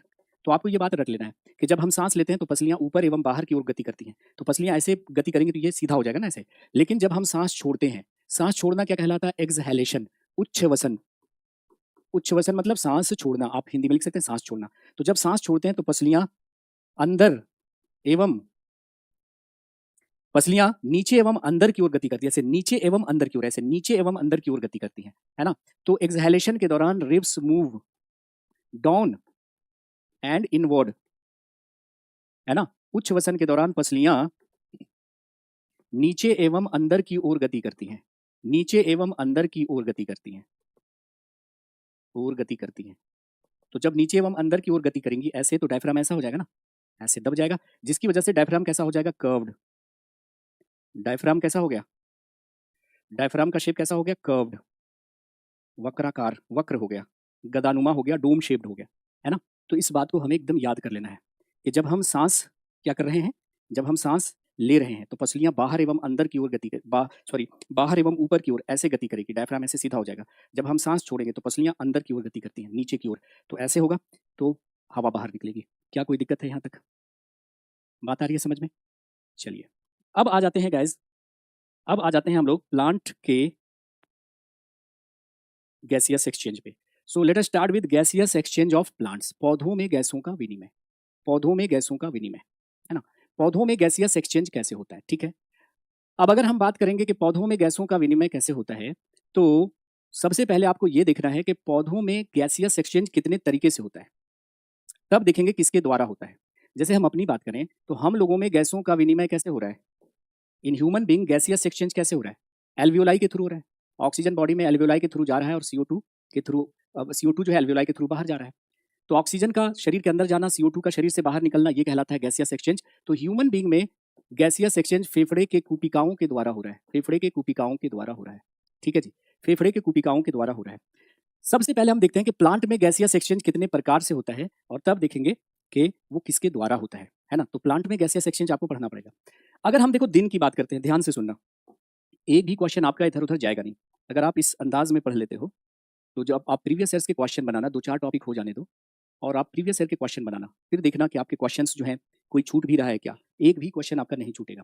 तो हम लोग जो पढ़ रहे हैं वो कैसे पता चलेगा कि काम का है? तो जो भी आप कहीं पर भी पढ़ रहे हो, किसी भी टीचर से पढ़ रहे हो, है ना, चाहे वो मैथ्स पढ़ा रहा हो, चाहे वो साइंस पढ़ा रहा हो, चाहे जो भी पढ़ा रहा हो, तो उसके टॉपिक से आप प्रीवियस ईयर्स के क्वेश्चन बनाना चालू करो। अगर उससे प्रीवियस ईयर्स के क्वेश्चंस बन रहे हैं तब तो वो काम का है, और नहीं बन पा रहे हैं तो फिर बेकार है ना? तो आप कुछ टॉपिक्स होने दो, उसके बाद आप प्रीवियस ईयर्स के क्वेश्चंस को आप लगाओगे, है ना? और फिर देखना कि मज़ा ना आ जाए तो कहना। ठीक है जी, शालू हर हर महादेव। तो अगर हम दिन के समय की बात करते हैं गाइस, तो दिन के समय जो है वो प्रकाश संश्लेषण होगा कि नहीं होगा, बताओ? दिन के समय प्रकाश संश्लेषण की क्रिया होगी कि नहीं होगी? तो आप कहेंगे सर ये पूछने वाली बात है क्या? दिन में प्रकाश संश्लेषण की क्रिया होगी। और प्रकाश संश्लेषण की क्रिया में पौधे लेते क्या हैं? CO2, और छोड़ते क्या हैं? ऑक्सीजन। पढ़ चुके हैं, समीकरण भी पढ़ चुके हैं इसका ऑलरेडी, है ना? देखिए विशाल, मैंने क्या कहा? मैंने आपसे ये कहा कि आपको इस तरह से ये सोच के पढ़ना है कि बायो अब हमको एक ही बार पढ़ना है लाइफ में। एक बार आप यहाँ से पढ़ लो, आप किसी भी एग्जाम के लिए इसे लगाओगे, आपके क्वेश्चंस बनेंगे। मैं ये बार-बार आपसे कह रहा हूँ। तो ये आप मत पूछो कि ये इस एग्जाम के लिए है, ये इस एग्जाम के लिए है, उस एग्जाम के लिए। हर एग्जाम के लिए बेनिफिशियल होगा जहाँ कहीं पर भी साइंस आ रहा होगा। ठीक है? अगर आपको शक है इस बात का, तो आप कोई भी एग्जाम के पेपर उठा लेना। कोई भी एग्जाम मैं बोल रहा हूँ, चाहे वो रेलवे के एग्जाम्स हो, CGL के एग्जाम हो, CDS, इवन जो UPSC CDS लेता है, NDA लेता है, उन सब के क्वेश्चंस आप उठा लो, ना बने तो कहना। तो आप ये सोच के पढ़ लो कि भाई हमें अब बायोलॉजी और कहीं से नहीं पढ़नी, एक ही बार पढ़नी है ना? बस ये ध्यान में रखो। तो दिन के समय पौधे CO2 लेते हैं और ऑक्सीजन छोड़ते हैं। तो दिन के समय प्रकाश संश्लेषण हो रहा है। क्या दिन के समय श्वसन भी हो रहा है क्या? आप कहोगे यस सर, दिन के समय भाई साहब आपका श्वसन भी हो रहा होगा। दिन के समय आपका क्या हो रहा होगा? श्वसन भी हो रहा होगा। दिन के समय आपका श्वसन भी हो रहा होगा। प्रकाश संश्लेषण में पौधा ग्लूकोज बनाया, अब ये ग्लूकोज जलेगा और जलकर एनर्जी देगा, है ना? हम लोग खाना खाते हैं, डाइजेशन होता है, तब ग्लूकोज बनता है। पौधा डायरेक्ट प्रकाश संश्लेषण से ग्लूकोज बनाया। और देखो श्वसन की क्रिया में चाहे वो पौधा हो या जंतु हो, लेगा क्या? ऑक्सीजन, और छोड़ेगा क्या? CO2। क्योंकि इसमें होगा क्या? इसमें ग्लूकोज जलेगा। जलने का मतलब ऑक्सीजन से क्या? रिएक्शन। Thank you. ऑक्सीजन से रिएक्शन, ठीक है जी। ठीक है विशाल, मनीष, बिल्कुल बिल्कुल। मैंने क्या कहा कि हर एग्जाम के लिए आप इसे अप्लाई कर सकते हो। आप कहोगे सर ऐसा कैसे हो सकता है कि आप जो पढ़ा रहे हो वो हर एग्जाम के लिए एकदम बेनिफिशियल है? इसलिए कि मैं जो चलता हूँ, कहाँ से चलता हूँ? बिल्कुल लोअर लेवल से, और NCERT को मद्देनजर रखते हुए चलता हूँ, ठीक है? इसलिए आप हर एग्जाम के लिए इसे अप्लाई कर सकते हैं। तो पौधे दिन के समय प्रकाश संश्लेषण और श्वसन दोनों कर रहे हैं। प्रकाश संश्लेषण में पौधे लेते हैं CO2, छोड़ते हैं ऑक्सीजन। श्वसन में पौधे लेते हैं ऑक्सीजन, छोड़ते हैं CO2। तो चाहे वो पौधा हो या जंतु हो, जब भी श्वसन होगा तो ऑक्सीजन लेगा, CO2 छोड़ेगा। लेकिन देखो दिन में पौधों में हो रहा है दो प्रक्रियाएं, एक तो प्रकाश संश्लेषण और दूसरा रेस्पिरेशन। लेकिन दोनों में ज्यादा तेजी से कौन होता है? ज्यादा तेजी से कौन होता है? तो आप कहिएगा प्रकाश संश्लेषण की जो दर है वो श्वसन की दर से अधिक होती है। प्रकाश संश्लेषण की जो दर होती है वो रेस्पिरेशन की दर से अधिक होती है। दोनों साथ साथ चल रहे हैं, लेकिन ज्यादा तेजी से कौन चलेगा? तो रेस्पिरेशन चलेगा। क्या चलेगा? रेस्पिरेशन चलेगा। तो अगर मैं आपसे पूछूं कि दिन के समय पौधों के निकट कौन सी गैस ज्यादा होगी, बोलो। दिन के समय पौधों के निकट कौन सी गैस ज्यादा होगी? तो आप कहिएगा सर देखो, दिन के समय प्रकाश संश्लेषण भी चल रहा है, रेस्पिरेशन भी चल रहा है। प्रकाश संश्लेषण में CO2 निकल रहा है और ऑक्सीजन निकल रहा है, और रेस्पिरेशन में CO2 निकल रहा है। लेकिन ज्यादा तेजी से कौन निकलेगा?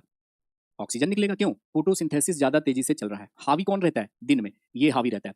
तो दिन के समय पौधों के निकट रहना अच्छी बात, क्योंकि दिन के समय ऑक्सीजन का जो लेवल होता है, ऑक्सीजन का जो स्तर होता है पौधों में, वो ज्यादा होता है। है ना, पौधों के पास। लेकिन अब अगर हम रात की बात करते हैं, अगर हम किसकी बात करते हैं, रात्रि की बात करते हैं, रात की बात करते हैं, तो रात के समय प्रकाश संश्लेषण होगा कि नहीं होगा? तो आप कहेंगे सर रात के समय प्रकाश संश्लेषण नहीं होगा। पूछोगे क्यों नहीं होगा? तो प्रकाश संश्लेषण के लिए मैंने बताई थी 4 चीज़ें, जिसमें से एक लाइट था। रात में लाइट नहीं है, तो प्रकाश संश्लेषण रात में नहीं होगा। लेकिन क्या श्वसन भी नहीं हो रहा होगा रात में? आप कहेंगे नहीं सर, श्वसन तो 24 आवर्स होता है। आप सो रहे हो, जाग रहे हो, काम कर रहे हो, नहीं कर रहे हो, साँसें कभी रुकती हैं क्या? क्यों नहीं रुकती? क्योंकि हर समय बॉडी को एनर्जी चाहिए। तो एनर्जी चाहिए तो एनर्जी कैसे मिलेगी? सांस लेंगे ना, ऑक्सीजन बॉडी में जाएगा, ग्लूकोज से मिलेगा, एनर्जी रिलीज होगी, यही तो है रेस्पिरेशन। तो सांसें हर समय चलती रहती हैं। जैसे आप मोबाइल नहीं भी यूज़ कर रहे हो तो भी वो एनर्जी कंज्यूम कर रहा है, बैटरी खा रहा है ना, क्यों? मोबाइल को कम से कम चालू रखने के लिए तो ऊर्जा चाहिए। इसलिए कोई भी लिविंग ऑर्गेनिज्म है, चाहे वो पौधा है या जंतु है, उसको हर समय एनर्जी चाहिए, तो रेस्पिरेशन उसमें 24 आवर्स चलता रहता है। तो रात में प्रकाश संश्लेषण नहीं, सिर्फ श्वसन चल रहा है और श्वसन में पौधा हो कि जंतु हो, ऑक्सीजन लेता है, CO2 छोड़ता है ना?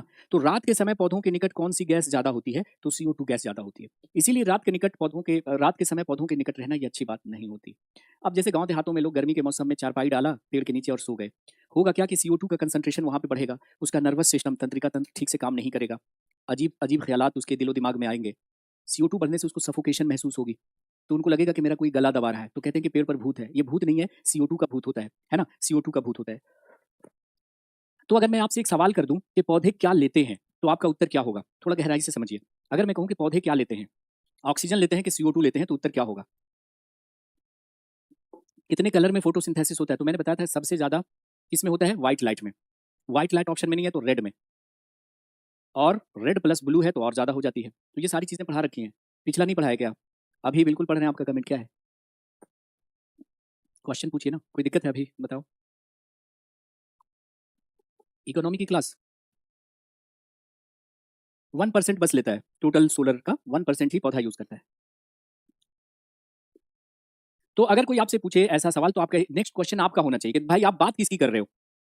अगर तो आप बात प्रकाश संश्लेषण की कर रहे हो, तो उसमें पौधे लेते हैं CO2, छोड़ते हैं ऑक्सीजन। लेकिन अगर बात आप रेस्पिरेशन की कर रहे हो, तो इसमें पौधे हमारी तरह लेते हैं ऑक्सीजन, छोड़ते हैं CO2, है ना? तो कोई ऐसा पूछे तो नेक्स्ट सवाल आपका होना चाहिए कि तुम किसकी बात कर रहे हो भाई, है ना? आप किसकी बात कर रहे हो? पंजीत कुमार हमारे साथ हैं। वालेकुम अस्सलाम पंजीत जी, सॉरी रंजीत कुमार साहब। तो ठीक है कि पौधों में 2 तरह का गैसियस एक्सचेंज चल रहा है। ये गैसियस एक्सचेंज किसके थ्रू होता है पौधों में, ये हम बताने की कोशिश कर रहे हैं। तो अगर मैं आपसे पूछूं कि प्लांट में जो गैसियस एक्सचेंज होता है, गैसों का विनिमय होता है, वो किसके थ्रू होता है? वो किसके थ्रू होता है? हमारे में तो फेफड़े के एल्वियोलाई के थ्रू होता है, पौधों में किसके थ्रू होता है? इस पर जरा बहस करते हैं हम लोग। जैसे मान लिया कि हमने एक पौधा लिया जी, ध्यान से सुनिएगा, सारा कंफ्यूजन दूर हो जाएगा। ये हमने पेड़ लिया और इस पेड़ की शाखा से जुड़ी है एक पत्ती, और इन पत्तियों को आप जब देखेंगे माइक्रोस्कोप से, सूक्ष्मदर्शी से, तो पाएंगे कि इन पत्तियों की सतह पर छोटे-छोटे आपको पोर्स दिखेंगे। पत्तियों की सतह पर ये जो छोटे-छोटे छिद्र आपको दिखेंगे, इसको हम लोग स्टोमेटा कहते हैं, रंध्र कहते हैं। और तना की सतह पे भी आपको कुछ छोटे-छोटे पोर्स दिखेंगे। बताइए कि तना की सतह पर जो छोटे-छोटे पोर्स होते हैं, उसको क्या कहते हैं? उसको हम लोग कहते हैं लेंटिसल्स। क्या कहते हैं? लेंटिसल्स, वात रंध्र। क्या कहते हैं? वात रंध्र कहते हैं। तो अगर पूछा जाए कि पौधों में गैसों का विनिमय किसके थ्रू होता है, तो इन्हीं रंध्रों एवं वात रंध्रों के द्वारा होता है। आपसे कोई पूछे कि ये स्टोमेटा क्या है? What are the stomata?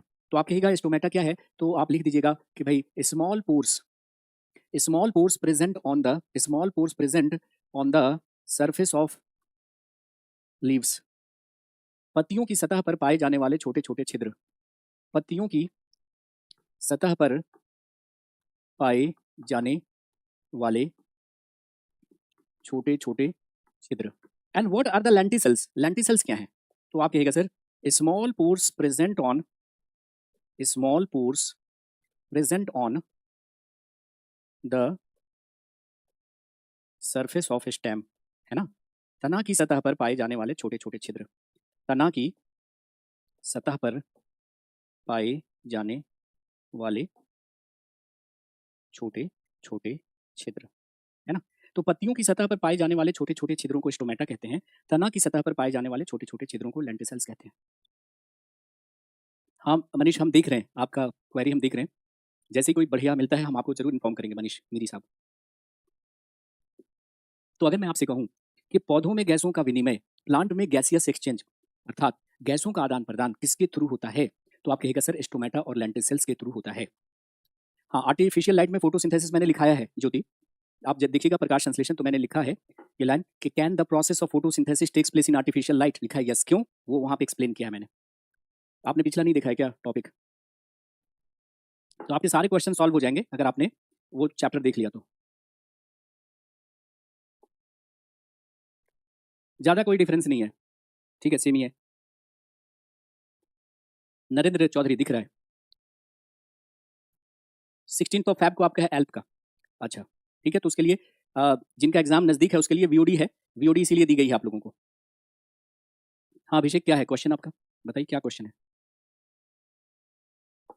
कौन-सा पीएनजी मिसिंग है रिकॉर्डेड क्लास में? रंजीत। चलिए, तो इस पौधों में गैसों का विनिमय, यानी पौधों में गैसों का विनिमय हमने लिख दिया है कि गैसियस एक्सचेंज इन प्लांट्स, पौधों में गैसों का विनिमय। हम लोग क्या पढ़ने वाले हैं? पौधों में गैसों का विनिमय, यानी पौधों में गैसों का विनिमय कैसे होता है? तो हमने यहाँ पे लिखा है कि इन प्लांट्स गैसियस एक्सचेंज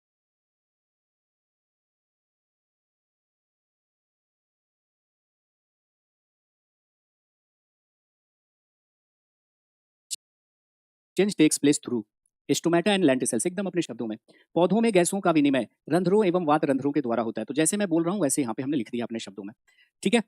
तो अगर कोई आपसे पूछता है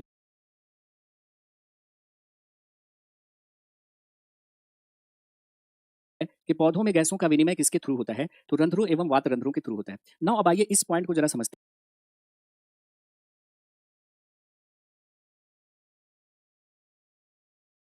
हैं कि जो स्टोमेटा होता है उसमें गार्ड सेल्स पाए जाते हैं, गार्ड सेल्स पाए जाते हैं, है ना? रंध्रों में द्वार कोशिकाएं पाई जाती हैं। ये द्वार कोशिकाएं क्या हैं, गार्ड सेल्स क्या हैं, उसको जरा हम देखते हैं। टीजीटी का हमने पूरा खत्म करवा दिया है। यूपीएलटी ग्रेड में जो पढ़ा दिया है, प्लेलिस्ट में आप जाइए, हमारे यूट्यूब चैनल पे पूरा कोर्स मिल जाएगा। 100 लेक्चर हमने करवाए हैं, है ना? उसमें ग्रेजुएशन लेवल से मतलब 9, 10th, 11th, 12th और ग्रेजुएशन लेवल का हमने पूरा का पूरा डिस्कस किया है। आज ही वो हमने सीरीज खत्म करी है। तो आप हमारे प्लेलिस्ट में जाइएगा, पूरा का पूरा आपको कोर्स मिल जाएगा वहाँ पे, मतलब फ्री ऑफ कॉस्ट हमारे यूट्यूब चैनल पे, ठीक है, बायो का। क्लियर है? तो ये गार्ड सेल क्या है, उस पर जरा ध्यान दीजिए। चलिए, उस पे स्लाइड पे हम आएंगे। अभी अभी आपने क्या देखा कि मान लिया एक तना है और तना से जुड़ी हुई एक पत्ती है और पत्तियों पर छोटे छोटे छिद्र हैं।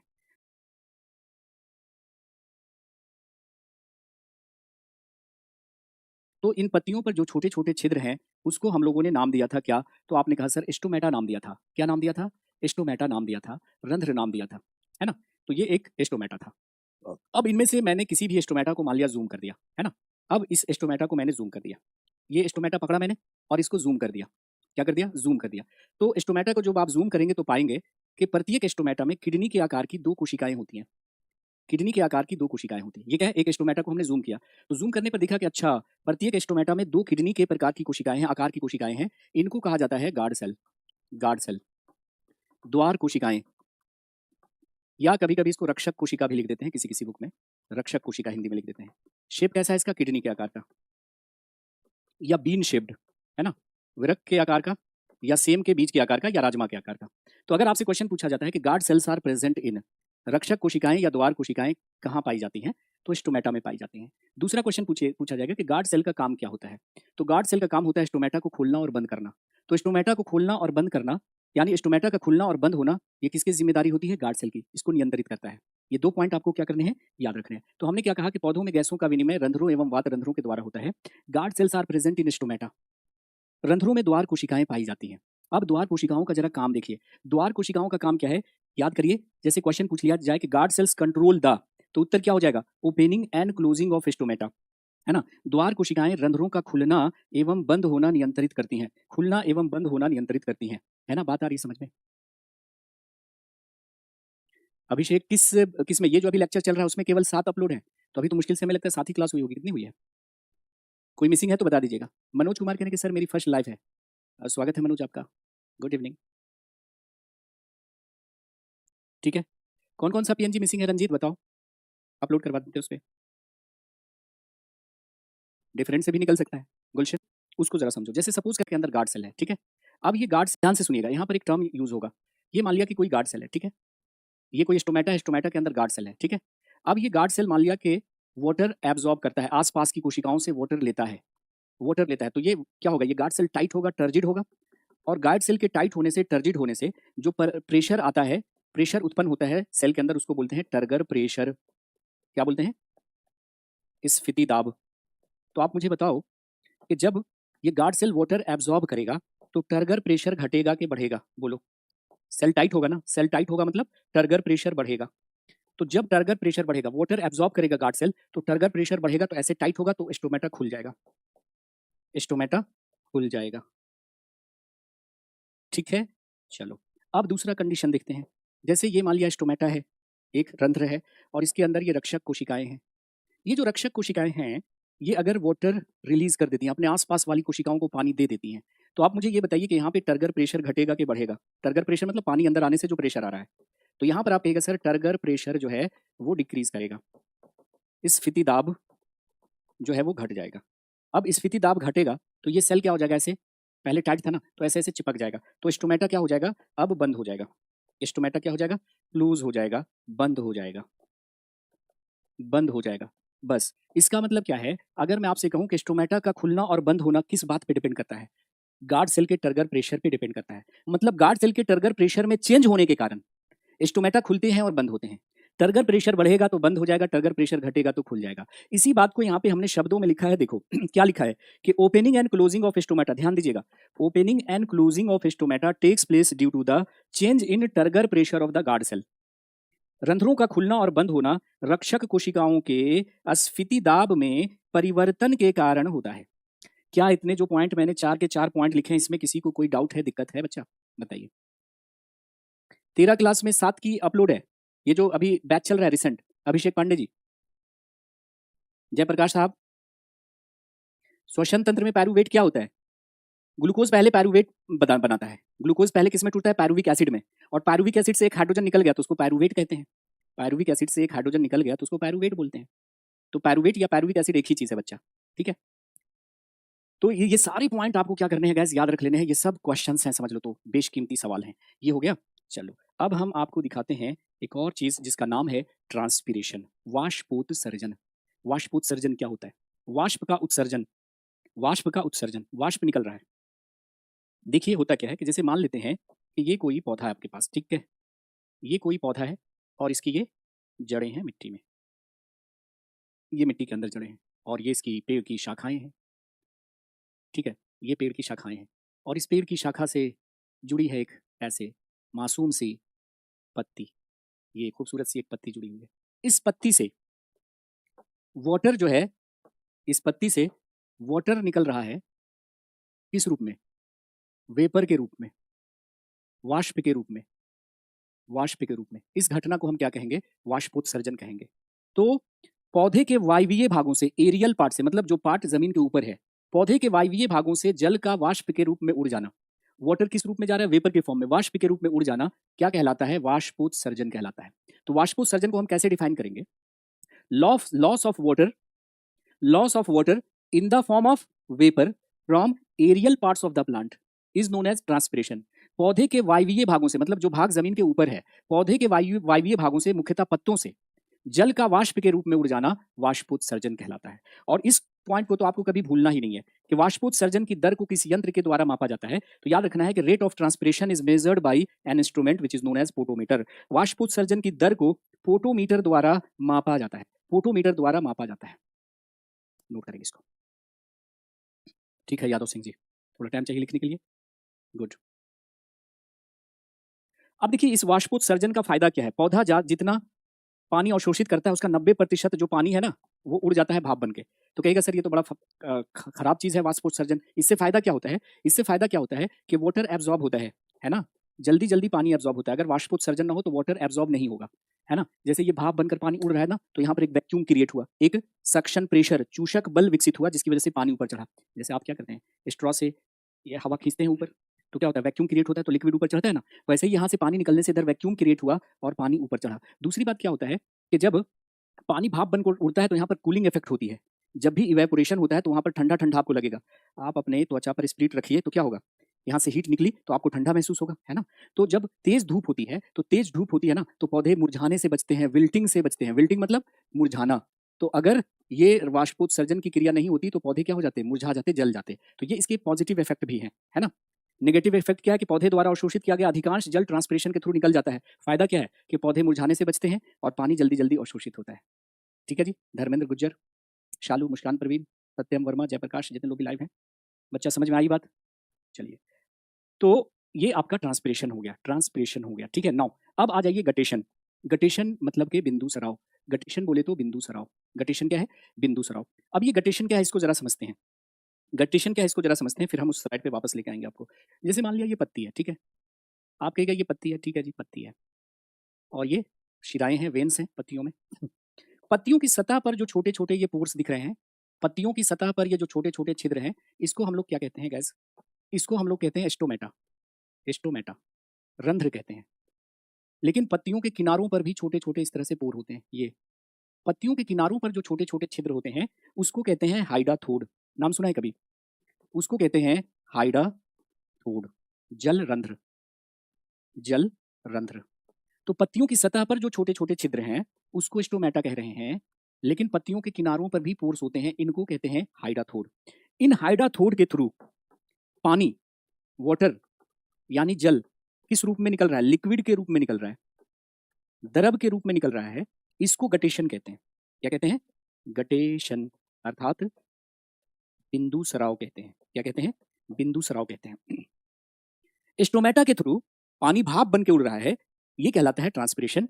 लेकिन हाइडाथोड के थ्रू पानी लिक्विड के फॉर्म में निकल रहा है, छोटी छोटी बूंदों के फॉर्म में निकल रहा है, उसको हम कहते हैं गटेशन। क्या कहते हैं गाइस? गटेशन कहते हैं। आप अभी सर्दियों का मौसम है, ये ज्यादा दिखेगा आपको। सर्दियों के मौसम में आप देखिएगा कि पत्तियों के किनारे पर इस तरह से वाटर के ड्रॉपलेट्स हैं, जल की बूंदें हैं। ये एक्चुअली में बिंदु सराव के कारण होती है। बिंदु सराव के कारण होती है ना? तो चलिए इसको जरा लिख लेते हैं हम लोग। गटेशन क्या है? Guttation is the loss of water in the form of water droplets from hydathode. पत्तियों के किनारों पर, मार्जिन मतलब उपांतों पर, किनारों पर छोटी छोटी बूंदें होती हैं जल की, उसे बिंदु सराव कहते हैं। और ये बिंदु सराव होता है किसके थ्रू? जल रंध्रों के थ्रू। ये जल रंध्र क्या है? जल रंध्र क्या है? तो पत्तियों के किनारों पर जो छोटे छोटे पोर्स होते हैं, पत्तियों के किनारों पर जो छोटे छोटे पोर्स होते हैं, उसको हम जल रंध्र कहते हैं। नोट करिए।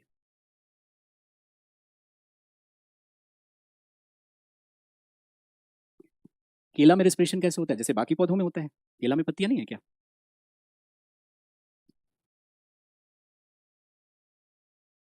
तो जल रंध्र पत्तियों के किनारों किनारों पर पाई जाती है। धर्मेंद्र राम राम, कैसे हैं? ठीक है। संगीता साहनी हमारे साथ हैं। हाँ, क्या पूछ रहे हैं संगीता, बताइए। कोई दिक्कत, परेशानी, समस्या?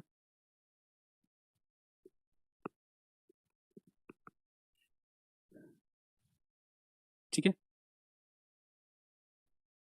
फोटोमीटर कैसा दिखता है? फोटोमीटर कैसा दिखता है?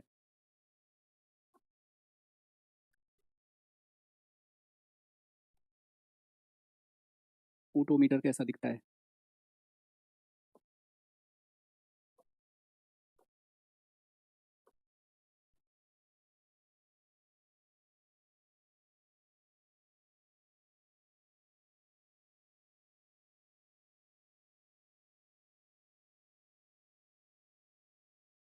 ये देखिए फोटोमीटर है।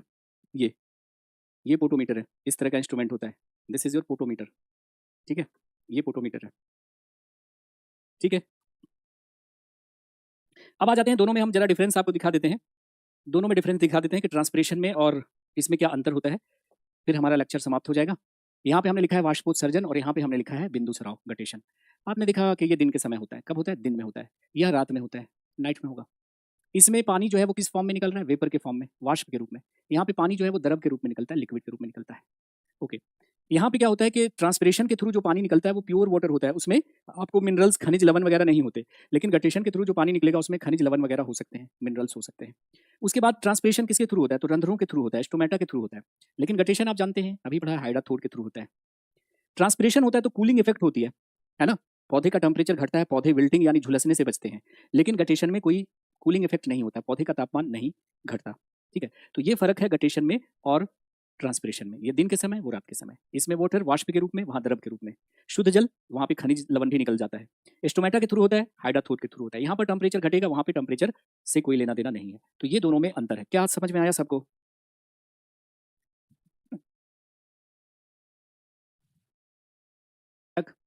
नहीं होती उनमें, तना जो होता है वो फ्लैशी हो जाता है। तना जो होता है वो, जिन पौधों में पत्तियां नहीं होती उनमें तना जो होता है वो फ्लैशी हो जाता है। तना जो होता है वो हरा हो जाता है, गूदेदार हो जाता है। तना क्या हो जाता है? हरा हो जाता है, गूदेदार हो जाता है। और उसमें प्रकाश संश्लेषण की क्रिया होती है ना? जैसे मरुस्थलीय पौधे हैं, तो मरुस्थलीय पौधों में ये ध्यान रखा जाता है कि भाई वाष्पोत्सर्जन कम से कम हो, है ना? तो वहां पे पत्तियां या तो एब्सेंट हो जाती हैं या पत्तियां कांटों में बदल जाती है, ताकि ट्रांसपिरेशन हो ही ना, ताकि ट्रांसपिरेशन होना, है ना? तो वहां पे प्रकाश संश्लेषण की जो क्रिया है वो तना में होनी शुरू हो जाती है। किसमें होनी शुरू हो जाती है? तना में होनी शुरू हो जाती है। ठीक है, तो भाई इससे बाहर आपका कंटेंट नहीं जाएगा। ये हमने 5 क्लासेस में खत्म किया है आपका क्या? 5 क्लासेस में खत्म किया है मैंने आपका रेस्पिरेशन, और इतने ही क्लासेस में हमने खत्म किया है डाइजेशन भी, है ना? और 3 से 4 क्लासेस में प्लांट न्यूट्रिशन आपको पढ़ाया है। पूरा इससे ज़्यादा आपको पढ़ने की बिल्कुल भी ज़रूरत नहीं है ना? एक चलते-चलते एक चीज़ और मैं आपको बताना चाहूँगा, रेस्पिरेटरी कोशेंट। क्या? रेस्पिरेटरी कोशेंट, श्वसन गुणांक। क्या पढ़ाने जा रहा हूँ? श्वसन गुणांक पढ़ाने जा रहा हूँ। शॉर्ट में इसको क्या लिखते हैं गाइज़? तो देखना कि भाई कंटेंट जो है, वो आपको मिलना चाहिए भरपूर। आरक्यू, शॉर्ट में क्या लिखते हैं? आरक्यू। अब यहाँ से बस क्वेश्चन इतना होगा कि आरक्यू होता क्या है? तो रेस्पिरेटरी कोशेंट मतलब आरक्यू क्या होता है कि श्वसन के दौरान जो CO2 निकल रहा है और कितना आपने ऑक्सीजन लिया है। तो श्वसन के दौरान निकलने वाली CO2 का आयतन और बटा श्वसन के दौरान ली गई ऑक्सीजन के आयतन के अनुपात को, रेशियो को हम आरक्यू कहते हैं। तो जैसे यहाँ से क्वेश्चन कैसे पूछ सकता है कि आरक्यू क्या होता है? CO2 अपॉन O2 होता है, O2 अपॉन CO2 होता है, N2 अपॉन CO2 होता है ना? तो उत्तर क्या हो जाएगा कि CO2 अपॉन O2, है ना? अब इसमें उलट फेर करके ऑप्शन बना सकते हैं, तो आप याद रख लीजिएगा कि हमने श्वसन में कितना CO2 निकाला है और कितना ऑक्सीजन लिया है। इन दोनों के अनुपात को हम लोग क्या कहते हैं? आरक्यू कहते हैं। तो आरक्यू में याद रखना CO2 अपॉन O2, ऐसे दिमाग में सेट कर लेना है, CO2 अपॉन O2, ये कहलाता है आरक्यू, रेस्पिरेटरी कोशेंट अर्थात के श्वसन गुणांक। तो आज के सेशन को हम खत्म करते हैं। नेक्स्ट सेशन में हम स्टार्ट करेंगे गाइस सर्कुलेटरी सिस्टम। बड़ा ही मतलब कॉन्सेप्चुअल टॉपिक है, जिसमें हम पूरा हार्ट का वर्किंग कैसे, किस तरह से हार्ट आपका काम करता है, उन सारे पहलुओं पे हम लोग बात करेंगे, है ना? और क्वेश्चन एक भी आपका नहीं छूटेगा। तो आपका रेस्पिरेशन अब खत्म हो गया ना? रेस्पिरेशन खत्म हो गया, अब आपको क्या करना है कि इसका क्वेश्चन बनाना है। और मैंने आपको बताया है कि क्वेश्चन बनाने के लिए अब आपको क्या करना है। तो क्वेश्चन बनाने के लिए आप सेशन प्लेलिस्ट दिखने लगेगा। प्लेलिस्ट को आप टिक करेंगे तो आपको यहाँ पे दिखेगा केमिस्ट्री का प्रैक्टिस सेशन और यहाँ पे बायो का प्रैक्टिस सेशन, ठीक है? बायो के प्रैक्टिस सेशन में जाइएगा तो देखो ये प्लांट न्यूट्रिशन आपने कर लिया होगा। उसके बाद एनिमल न्यूट्रिशन हमारा खत्म हो गया, इसका प्रैक्टिस सेशन आपने लगाया होगा। आज हमने रेस्पिरेशन भी कंप्लीट कर लिया है, तो इसका प्रैक्टिस सेशन आपको क्या करना है? लगाना है। और प्रैक्टिस सेशन लगाने के बाद आपको क्या करना है? स्कोर अपना बताना है ना? कि आपका स्कोर क्या रहा, है ना? ईमानदारी से। उसके बाद अपना नाम लिखना है, उसके बाद अपना स्टेट लिखना है कि किस स्टेट से आप बिलोंग करते हैं, ठीक है? चलिए, तो जितना भी स्कोर आता है ईमानदारी से आप